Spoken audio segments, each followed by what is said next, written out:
దేవుడు అంటాడు సమూయేలుని పిలిచి, ఏ సమూయేలు, నువ్వు వెళ్ళి ఆ యెష్షయి కుమారుల్లో ఒకరిని ఏం చేయాలి, రాజుగా అభిషేకించాలి అని చెప్పగానే ఇతను అంటాడు, మీరు చెప్పింది బానే ఉంది కానీ నేను రాజుగా అభిషేకించానని తెలిసిందా?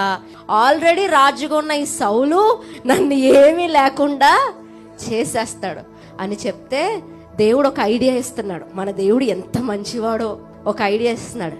రాజుగా అభిషేకిస్తున్నానని చెప్పకు, బలి పశువుని వధిస్తున్నానని చెప్పు. అంటే ఈ విషయాన్ని ఏం చేసే, దాచి పెట్టే. సమూయేలు బలి పశువుని వధిస్తాడు శుద్ధి కొరకు.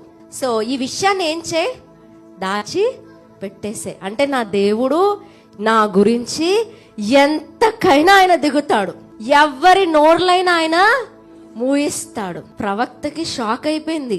అతన్ని రాజుగా చేయాలని దేవుడు ఇంతగా ఆరాట పడుతున్నాడు. ఈరోజు నేను చెప్తున్నాను, దేవుడు నీ కొరకు ఎంతకైనా దిగుతాడు. మీ నాన్న దిగుతాడని చెప్పట్లే, మీ అమ్మ దిగుతాడని చెప్పట్లే, సాక్షాత్తుగా దేవుడే నీ పక్షాన దిగుతాడు. దేవుడు ఏమైనా చేస్తాడు. ఎవరి విషయం వచ్చేసరికి, నీ విషయం వచ్చేసరికి